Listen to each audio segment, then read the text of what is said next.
Hi, this is Ronald D. Moore, writer of Star Trek and Battlestar Galactica, and you are listening to Authenticity Radio with Slade Suter.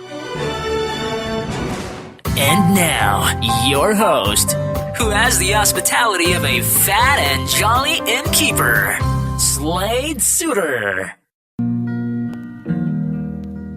Sunshine on my shoulders makes me happy. Welcome to you. This is Slade Suter. Sunshine in my eyes can make me cry. Broadcasting from the Authenticity Radio Studios here in Catalonia, Spain. Plant Whatever Brings You Joy, Part 2. Kathryn Hall joins us again.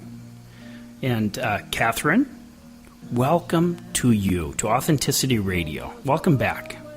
Thank you so much. It's wonderful to be here. I wanted to remind you that after the program, you said that you would like to remind the listeners to go at their own interpretations. Right, because when I wrote this book, which was a 20-year process, I was actually influenced by the I Ching, because I had worked with the I Ching for a really long time.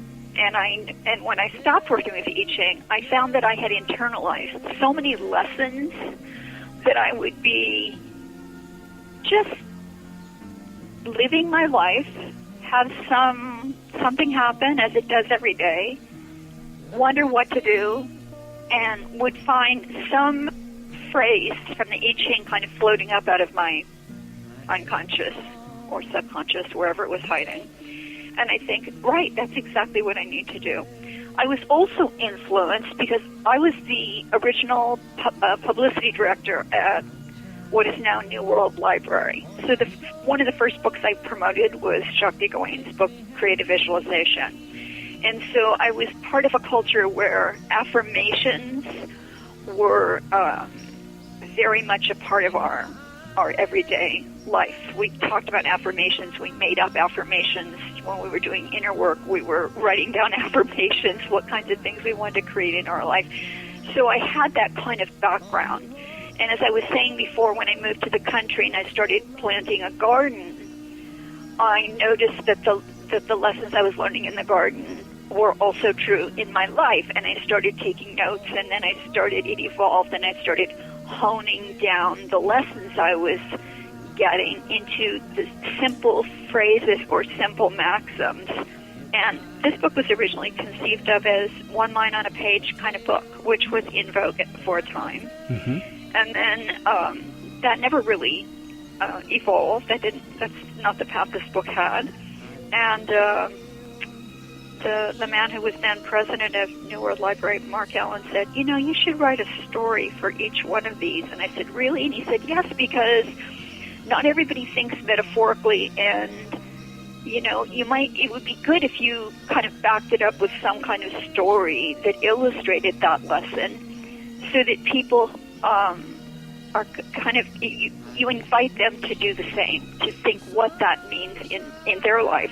And so I took it a step further, and I ended each of these little stories or essays with questions. Most of them end with questions, leading questions that would do precisely that. And in the introduction, I tell people, from the garden, from this natural store, I've attempted to extract the most bare-bones wisdoms with the hope and intention of offering a simple tool which might resonate and take root in the hearts and souls of readers. And I take it a step further and say, if I have done my joyous task well, the reader will find his or her own interpretations to be highly and perfectly unique.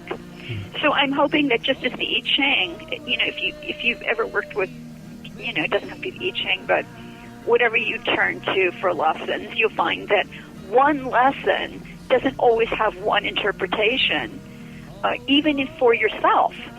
That some lesson might be perfect in one situation, but then a year later, that same lesson, that same maxim, could have a completely different meaning in your life and be just as helpful. So I'm hoping that when people read this book, that they find that the simple lessons are memorable, and that they're meaningful and instructive as they live their lives. That was my goal. Wow. And you know what? It works for me. it works for me. It absolutely does. I'll go back and read my own book and say, oh, well, that's applicable to what I'm going through right now. Well, that's kind of the proof of the pudding, isn't it? Yes, it's a good sign. Yeah. Because, it's not only still valid, but it still makes that breakthrough. It still pierces the clouds, and you can see the ray of sunlight coming through. And I think that, we all as human beings on this planet have moments or times where we get those little niblets of grace and wisdom that comes through.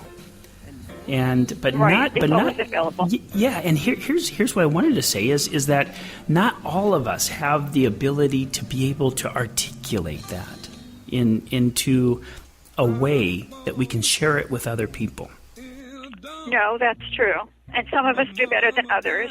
But the important part is that you listen and that you act, not that you necessarily share it with somebody else, but that you learn to listen and that you accumulate tools for living your life. And if you don't have tools, I don't know, sometimes I have this image that I have a carpet bag or some kind of, I don't know if that's the right word, but I honestly, if I think of what does that image look like, it's a bag made of some kind of heavy tapestry that has flowers all over it, and it has a wooden handle. That's the image that I would say, well, what does your bag look like? That's what it looks like.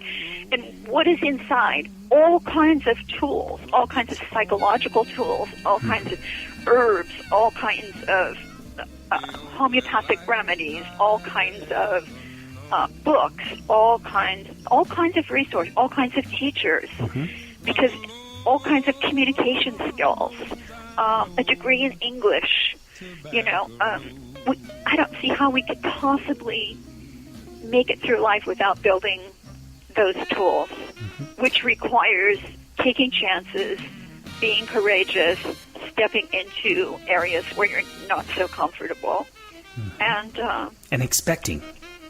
And expecting. I have a post-it on my desk that says, stay expectant. Wow.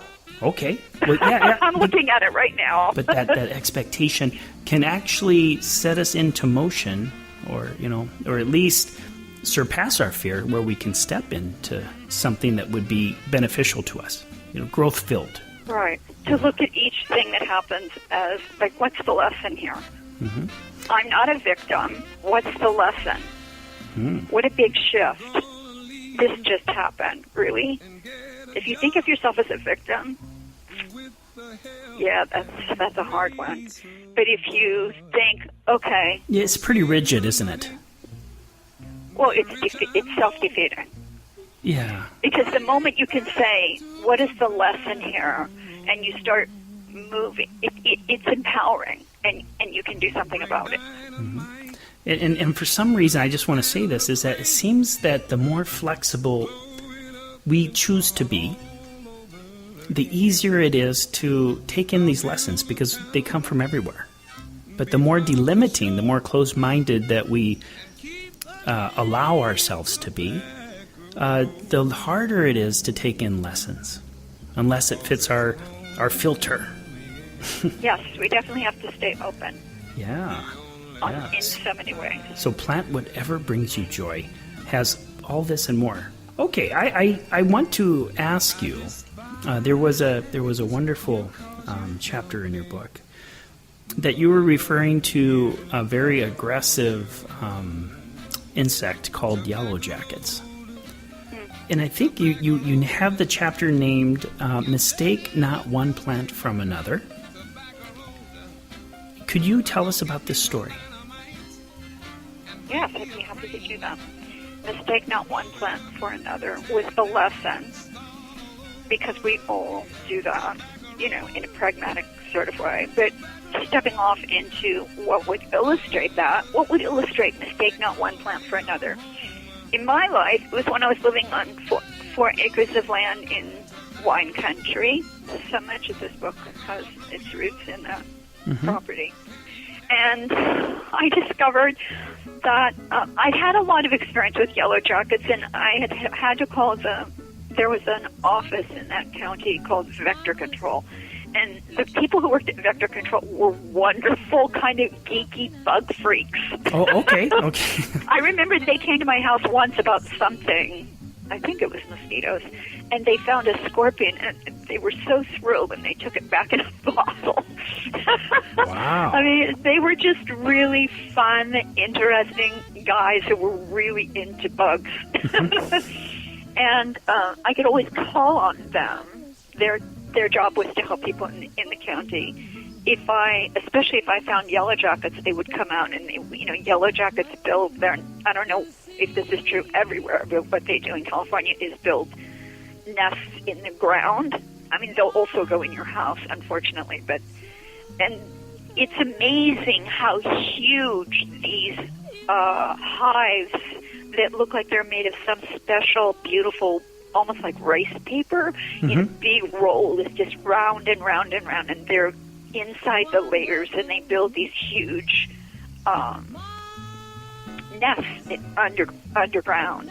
So it's not anything you want to mess with. All of the, if you're an old farmer and you've been around forever, they go out and they pour kerosene down these nests at night, which is awful.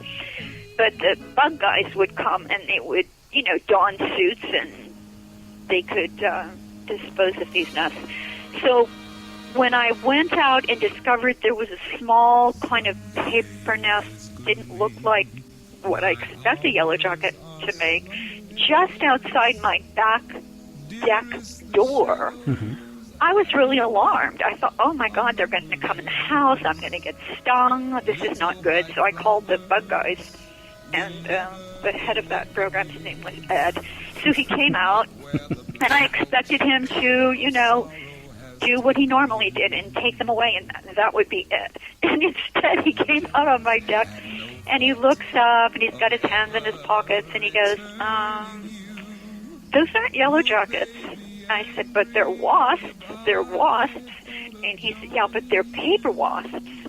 And then he proceeds to tell me that there are only a few wasps in the nest. It's not going to be that big. There's the queen who's orchestrating most of what's going on. He really doesn't think that they're cause for alarm. And I'm having a really hard time believing all this. But he was so sincere, and I trusted him. So I decided, okay, let's just give it a try. And then I discovered that paper wasps are completely, totally different from yellow jackets. They're not aggressive. They're actually quite beautiful. And they're slow flying, they might buzz around your head or something, but they're not out to get you. They're not aggressive towards people. I mean, generally speaking, if you bothered them, maybe, but if you left them alone, even though they were right next to the door, they never bothered me. They never bothered anyone who came to visit.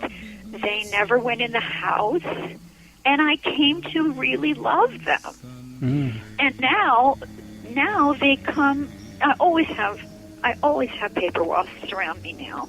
They go inside of things like, I have a ceramic house that I bought in a grocery store, something that's for birds. It's mostly, for decoration, although when I lived in North Carolina, there were tiny birds that actually built a nest inside there. But who builds nests inside there here are the paper wasps. Any kind of little birdhouse that I've hung in the garden usually ends up full of paper wasps. They were, last year, I had a big bell hanging from a cord next to my front door, and I noticed that there were some wasps near the door, but I didn't really take time to figure out what was going on. And then somebody came to visit and said, I think there are wasps in your bell. And I said, really? Oh, let me look at that. And I clipped the cord at the top, and I just walked across my garden, and I tied it to a tree. And actually, when I told Vector Control that I had done that, because I talked to Vector Control about them, they couldn't believe that they let me do that. And I have to think it's because I believe that generally that bees and wasps, and they know if you're their friend, and I'm speaking in general. Like, this isn't always true. It's certainly not true for killer bees in Arizona. Yeah, I wouldn't want to try it. I wouldn't want to try it. It's tricky with, who's listening. But you're actually saying that there's that they sense a threat, at least in this, at least in your case. My garden is full of things that attracts bees. I make a point of planting things that attract bees, and I'm trying to extend the season. Like, okay, it's fall, but I still have something for the bees. And could I plant something that they would actually like in the winter? Because this is California, and I'm kind of stretching that in myself. Right now, they're in the oregano and in the lavender. Okay, so there's always something in bloom. Well, right now, for sure. And there are hundreds of them, and they're right next to the doors, and they never bother me, ever. And I'm always down, like, taking pictures of them. I'm down in their, in their face, taking pictures of them, putting them on my gardening blog. Yeah, I think that they sense where we're coming from and whether we're a threat. But the point being that things come in our life that if we didn't immediately judge them, they could possibly end up being something really lovely if we took the time to figure out what they were. I wrote at the end of that chapter, do we consider for a minute a creature might be a source of delight and a valued member of our family of life, or do we make assumptions? Who are the paper wasps in your life? An unexpected source of joy and pleasure, and a kindred soul. Could come from a very unexpected place. Yeah, and then I started looking all around. So, okay, where's my paper wasps? But yeah, and I wrote fear and prejudgments, and also the assumptions that you mentioned. And what a journey from the original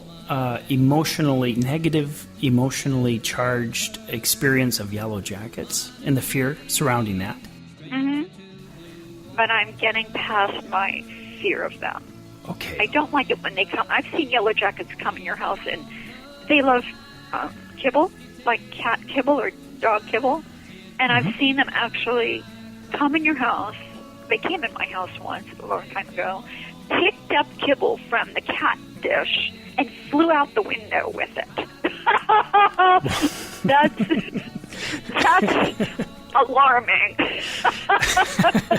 Well, that's a lot of weight for an insect. I know, they're strong. Wow. Okay. And peaceful in your case. So far. But okay, can I join you in this conversation a little bit more about creating a positive field of energy? I believe that nature does have a way of sensing threat, a viable threat, or something that just doesn't mean you harm, or even goodwill. I think both things are true. I think that some things are a threat, and I don't think you should engage with those things. And I think that our attitude of what we're perceiving definitely affects. This has been scientifically proven. What you're perceiving,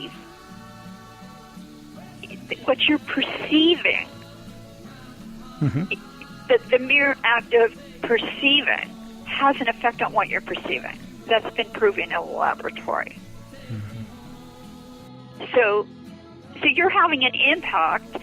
You're having an impact just in your perceptions. Can you rely on that? Oh, there's the old Sufi thing: trust God and tie your camel. I think that kind of sums it up for me. So trust God and tie your camel. And tie your camel. Okay, good. So common sense as well. Well, use both, Yeah, there's definitely evil on the planet.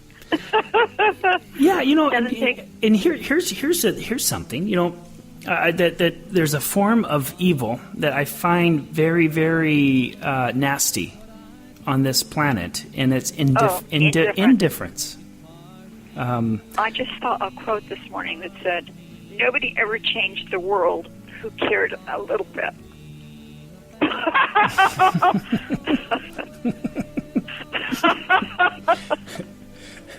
But yeah, there you go. I went, okay.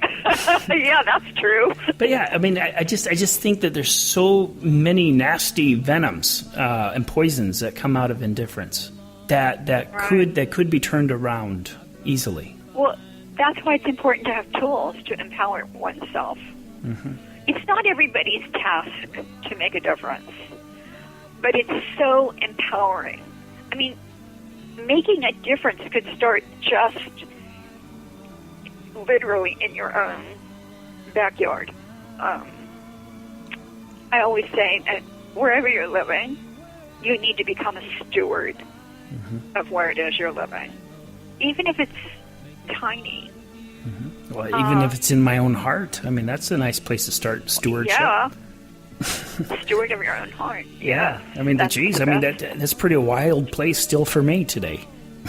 I got to continually work there. But if you become a steward of your own home, and your own garden, even if you don't own the property, it's like renters get a bad rap. They go, oh, he's just a renter. And then there's this assumption made that because if you're a renter and you don't own the property, you can kind of assume that whoever lives there isn't going to put that much energy into it. I don't think that's a healthy perspective. Oh, but if you start treating the renters as paper wasps, you might see a big turnaround for them. Well, I was just thinking of the renter himself because there's some truth to it. And so I think that, wherever you live, whatever you've been given, make the best of it. That's a good jumping off point for the story in my book about the garden that we planted in Holland. Plant whatever brings you joy, right? Yeah, that was my next question for you. Yeah.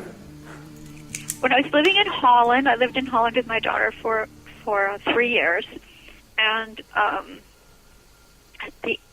kind of like after a couple of years, we were living on a flat on the edge of Amsterdam.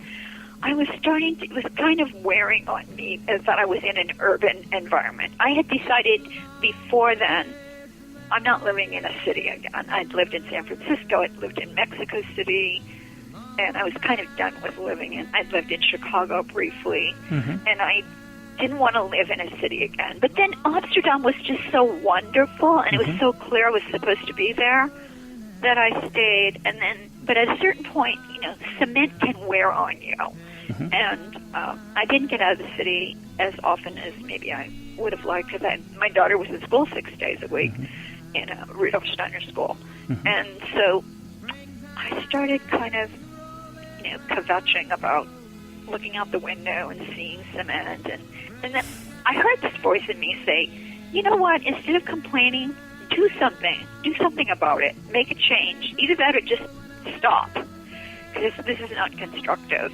So I went outside and I thought, well, what can I do? I looked at the sidewalk, and the sidewalks were made of these big cement blocks, but they were only like an inch and a half thick.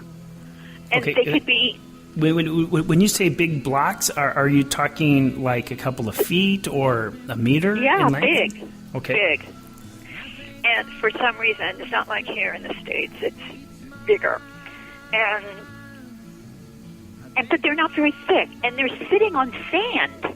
Such a discovery. I never thought about pulling up a sidewalk in America.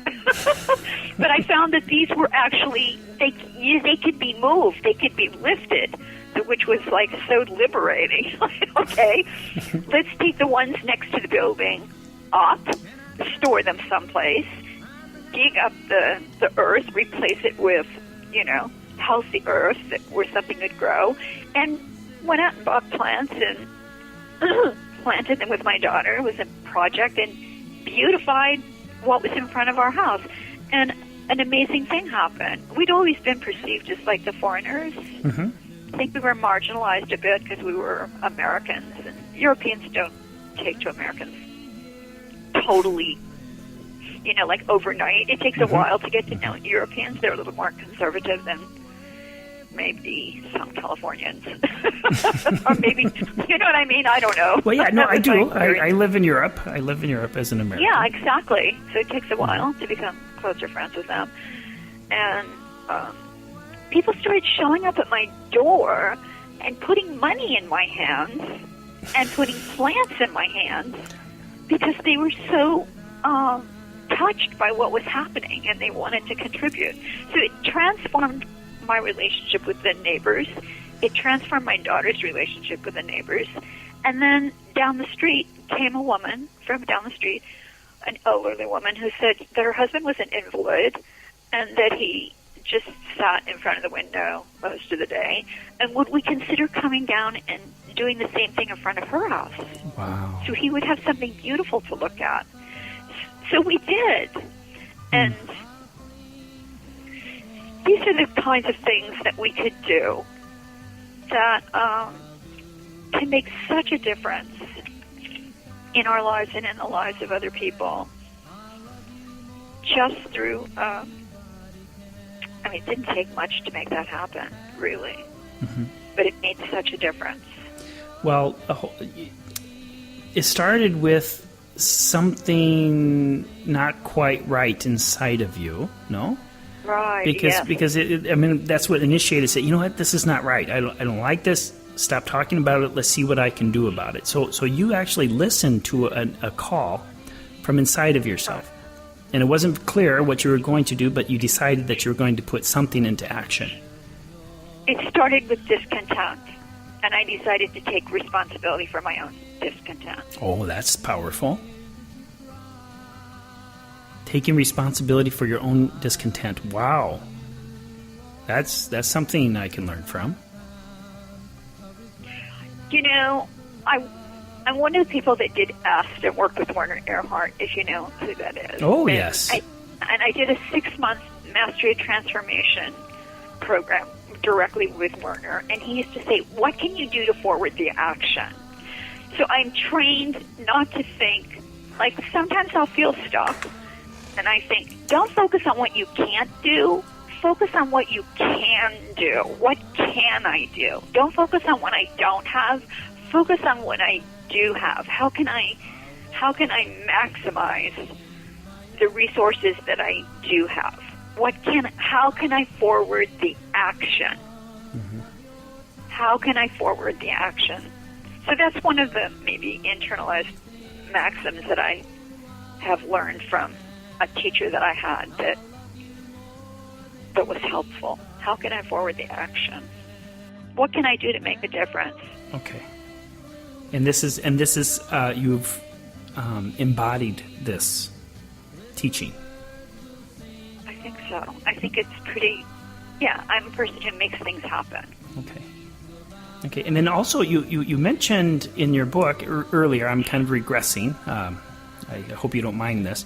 But you mentioned that you considered yourself to be kind of like a hippie back in the days. Oh, I was definitely a hippie. Okay. I showed up for the Summer of Love. I did. I was at the first bee in Golden Gate Park. I loved the 60s in San Francisco. I'm so glad that I was there. Thank God I had graduated from college, so I wasn't like a teenager tripping around the state, I had my wits about me. Yeah. So I could be discriminating. But to be able to, it was quite a ride. Mm-hmm. Dancing, going to Winterland, going to the Avalon Ballroom, going to the Fillmore, dancing, experiencing all those bands in the 60s firsthand, doing light shows at the Avalon Ballroom, being part of a light show group, going on tour with the Grateful Dead. Yeah. Wow, you're almost famous just by that. Hardly. But rich time to have been in San Francisco. Okay, so your essence of peace is staying freedom, non-conforming to ideas that are uniformed ideas or the main. Well, actually, I didn't stop there, because if you looked at me, I look pretty.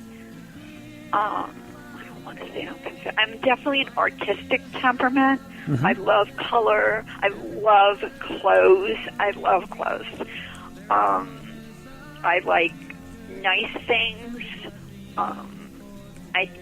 You wouldn't peg me as a hippie if you saw me, mm-hmm. Because I'm a professional businesswoman. So I see people in California who stayed stuck in the 60s. Mm-hmm. Yeah, you said stuck. I'm not one of them. Yeah, because I think I know what you mean. Being stuck has a sense that there's ceased to be an evolution. That there's a need to continue. Right. That was one phase of my life. It was a long time ago, and mm-hmm. I went on. I represent some of the top corporate consultants on the planet as a publicist. I went through my navy blue suit, white silk blouse, and tie-dye T-shirts, of course. I never did tie-dye. I'm not that kind of girl. I'm a lace kind of girl. Oh, okay. But now. I'm a Ralph Lauren, Calvin Klein kind of woman who likes diamonds. Uh-huh. Well, that's evolution. Didn't stay stuck in the 60s, but I carry that spirit with me of wanting to make a difference. Okay. And I have a lot of friends who were part of that who also evolved, and I have a lot of friends who are writers and. All the clients, I think we discussed this before, all the mm-hmm. clients I work with are here to make a difference. Mm-hmm. So making a difference is important to me. Yeah, I see that. And matter of fact, that brings me to the next question, too. So part of making the difference is kind of going after the weeds. And you mention in one of your chapters that when you're pulling up the weeds, plural, to make sure that you get the roots. Right. To get the yeah. So if there's insensitive, there's a problem. Face it for what it is. The courage to listen to the voices and to find the center of the pain. Yes, because there's no around. There's only through. And this chapter is almost a rant because I saw. It's almost a what? I'm sorry. A rant. A rant. Okay. Because it got triggered. This chapter got triggered. Kind of like James Joyce. I saw this woman. I won't say who it was. It was Oprah. I'll say that. It was some woman. I won't say who it was. Famous Oprah interview. This is years ago. Mm-hmm. And Oprah said, "Oh, you have such a busy schedule. How do you do everything?" And the woman said, "Pharmaceuticals." And I thought, oh my God, oh please. I just thought that was so tragic that a woman who was, respected and people would listen to what she said would make such a horrific statement as a role model that, the way you get through a busy day is through pharmaceuticals. And, mm-hmm. Let's face it, we have a big drug problem in this country. I don't know how it is in Europe. I haven't been in Europe in a while, but people are turning increasingly to their medicine cabinets, not for any kind of natural remedy, but for drugs. I went to have my eyes checked, and the guy who was taking my said, "Well, what kind of drugs are you taking?" And I said, "Drugs? Okay, drugs." And he looked up and he said, "That is so unusual." And I thought, that is so sad that you would say that to me. No, but I turned to, are there healing modalities in my medicine chest? Yes. Tiger balm, homeopathic remedies, herbs in my kitchen. If I want to go to sleep at night, it happened last night. I woke up. I couldn't get back to sleep, primarily because one of my border collies was so wiggly. I said, "You have to quit wiggling. I need to go back to sleep." Do they sleep with you, the border collies? Yes, they sleep with me. How one of them sleeps cute. under the... Yeah. Oh, how They nice. sleep with me. They're my babies. They keep me warm if it's cold. Uh-huh. And they're sweet. Anyway, one was wiggly, and it's like, okay, I can't go back to sleep. So I got up and I made some chamomile tea. I didn't turn on all the lights, but I turned on a light that I could make chamomile tea. And I went back to bed with my tea, and then dark, and I drank like half a cup, and I went right back to sleep. Most people that I know, not like friends, but people I know like through social media, or I see them turning to drugs to sleep constantly. Or I see them turning to drugs because they've been out working in the garden and they hurt. I would take a hot bath and use some salts like Epsom salts or, and then I would put Tiger Balm on or Arnica gel, which is homeopathic. Arnica, yeah. Which I learned about when I was running the Spanish program at the Marin Waldorf School for 2 years. We used Arnica gel on the kids when they fell and bruised themselves. There are all kinds of healing modalities that don't have side effects, that will not, that you're not going to pay a price for just having taken that. But people just seem to pop pills. Okay, so that's the rant part. But about pain, about suffering, yes, there's grief in the world. The last time we talked about my having just lost my kitty, Sweet Pea, who after 14 years left the planet Earth. Just couldn't, her body was so broken she couldn't be here anymore. And I have to go through the grief. There's no way, if you stuff grief, if you stuff anger, if you stuff resentment, if you don't find the tools to forgiveness, if you don't give yourself the time to get over a relationship, to get past your anger that you lost a job, that if you don't find the tools to move through that and you just stuff it, and how do people stuff it? They stuff it with food. Oh my God. And then they get overweight. And I mean, it's just such a downward spiral. So the bottom line is there are all kinds of healing modalities that you can learn that don't have side effects, and that it's important for us to confront the unpleasant emotions and learn and grow and heal. And this is very true from men as well as women, because women are more given permission to express their feelings, and men not so much, Well, the idea of being vulnerable is not a manly quality, is it? No, because the boys are taught by their fathers, don't cry. Do not cry. Some people are like hitting their kids, and they're telling their kids while they're hitting them, do not cry. I mean, Thank goodness. I haven't seen that. I'd be a little, no.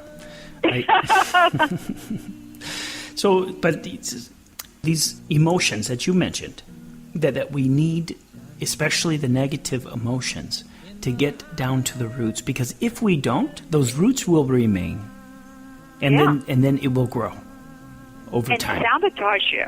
Yeah, and they'll sabotage you. You won't be able to. You won't want a dog ever again.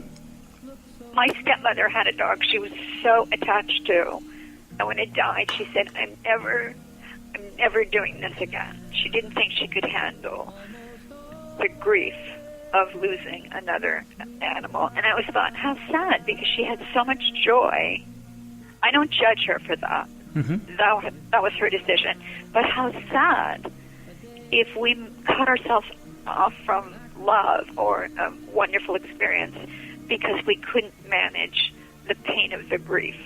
But yeah, it's just, that's kind of like the Eckhart Tolle, the pain body, the collective pain body.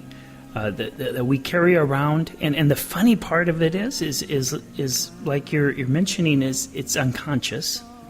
We don't even know that we're carrying around. We may not know its origin. Yeah, but we may not know it. However, we experience it, we feel it, we taste it, and it comes up over and over again, and it sabotage. You're right. It does sabotage us. It kind of cripples us unless we go after those roots. This is how I ended that chapter. Not in a rant. Know and trust that by going into the center, to the core, there lies a gift, a piece of work for your soul, wrapped in an unlikely package, one you do not readily move towards. So, because I remember somebody saying, why would I want to go there? I had a friend say that to me recently. We were talking about her childhood. She said, why would I want to go there? Like, and nobody wants to, but we all have that task. It's part of the contract of being in a body, in a life on this planet.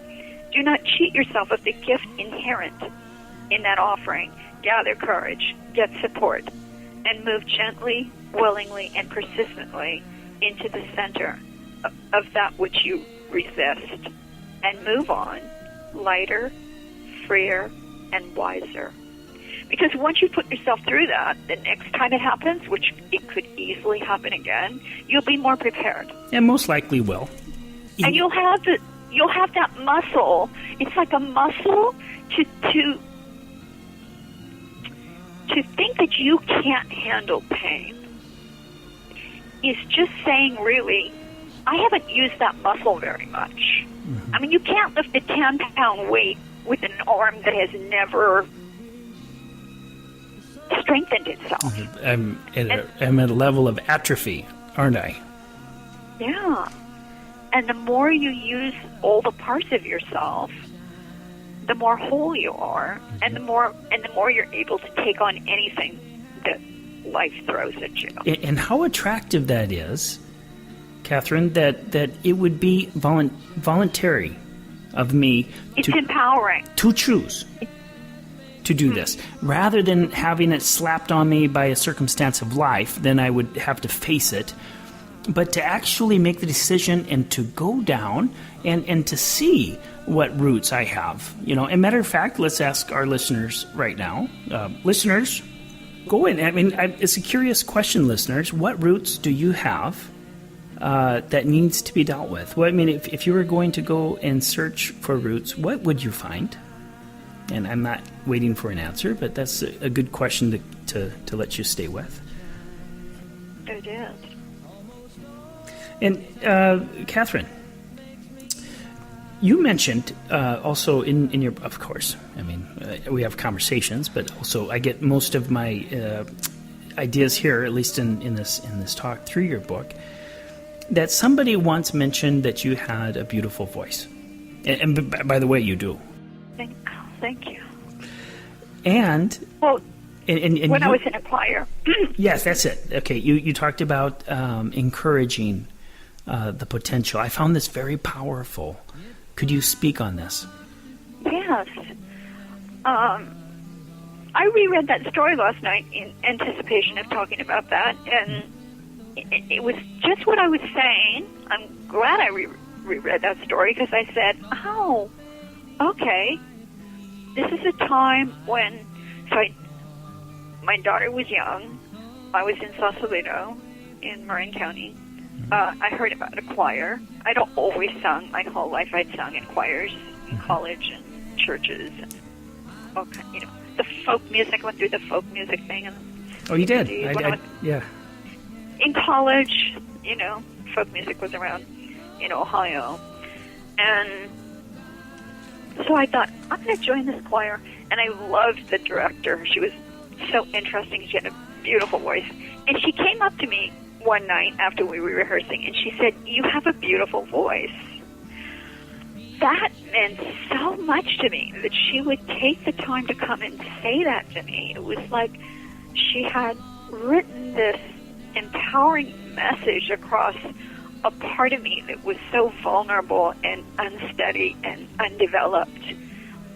or unacknowledged by myself.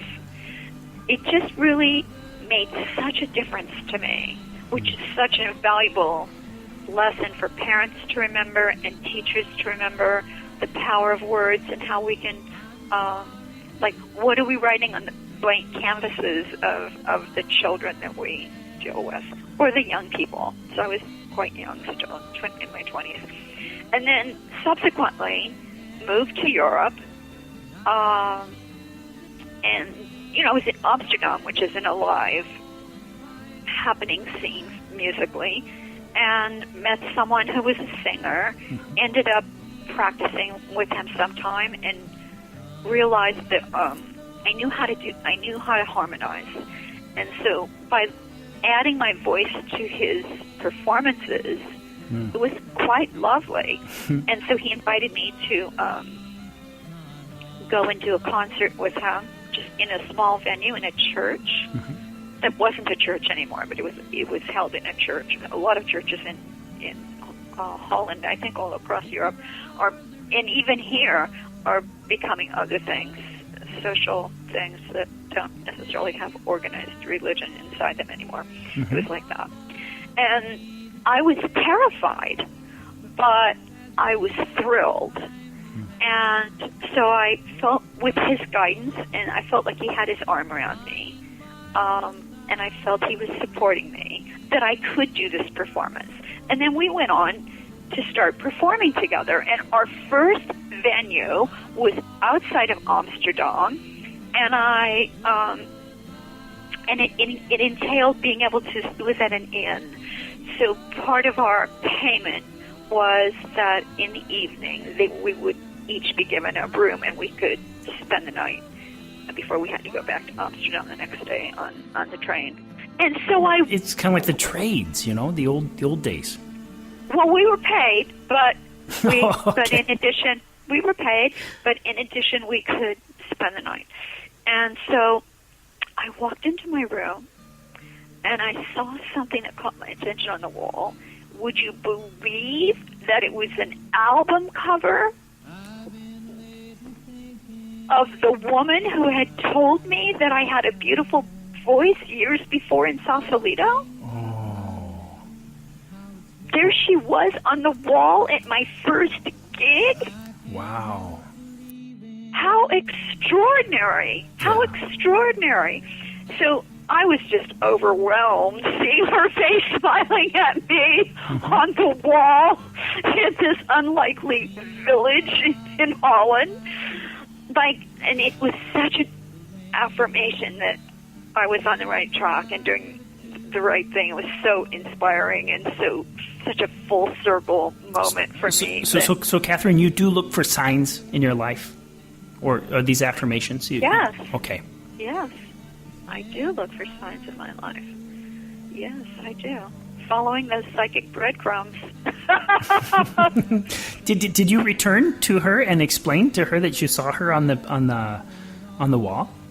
Oh, absolutely. And it's in the book, and she has the book, and she's still a singer. She lives in Maui, but she's still a beautiful singer. Teaches singing and performs and has a band, and she's still singing. Wow. I turn my attention to other things, to writing, not so much singing now. But that was an extraordinary moment.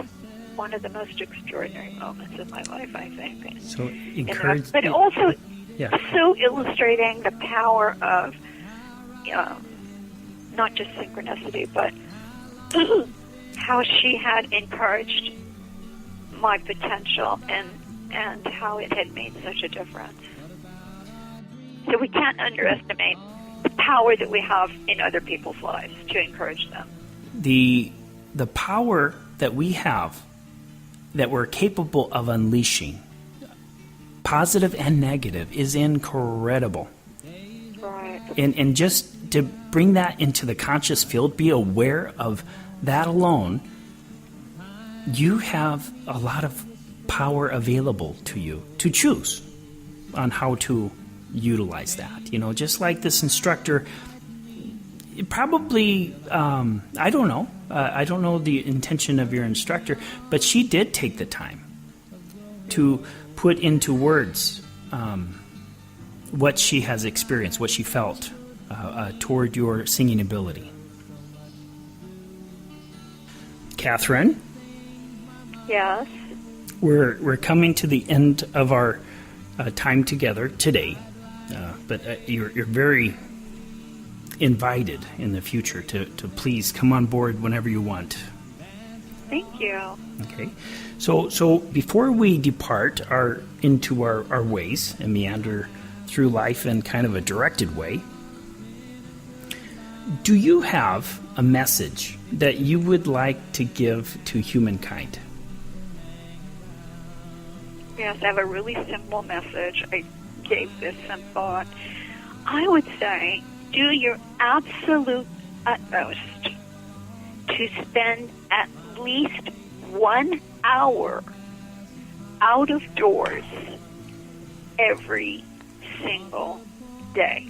Wow. With an intention. A very... Because imagine all the people who don't, and make sure that your children spend an hour every single day out of doors. There are so many people who are spending their lives inside 4 walls and not connecting with nature, not connecting with the beauty of being out of doors, and losing that connection. It's imperative that we spend. It's an automatic fixer. You will automatically feel better no matter what you're going through, no matter how painful, no matter how difficult. If you spend 1 hour every single day out of doors, whatever you're going through will get better. And if you're already in a great place, even that will get better. If you just spend 1 hour outside, it's free. It's available to all of us. Maybe it's broken up. Maybe you spend 10 minutes in the morning and 10 minutes in the evening, and you fit in, little breaks in the day. But it should tally an hour a day. You can do it. Okay. Do your utmost with a very conscious attention to spend 1 hour per day outside. What a wonderful message. What a powerful message. Spend an hour outside, listeners, every day. Yeah. And you know what? I'm going to take you up on that, too, because there are some days that I encloister myself inside and I never see the light of the day. So we all do. Yeah, so here we go. I will take your medicine. Thank you. Yes. Wow. Okay, well, thank you again for joining us, Kathryn, on Authenticity Radio. It was my pleasure. I'm so grateful. Thank you so much. And make sure that you, listeners, plant whatever brings you joy. And to remind you that you can go to Kathryn's blog, whateverbringsyoujoy.com. And you can catch up with her. She's with frequency, putting new photos and information up there. So you can track her down and see what she is up to.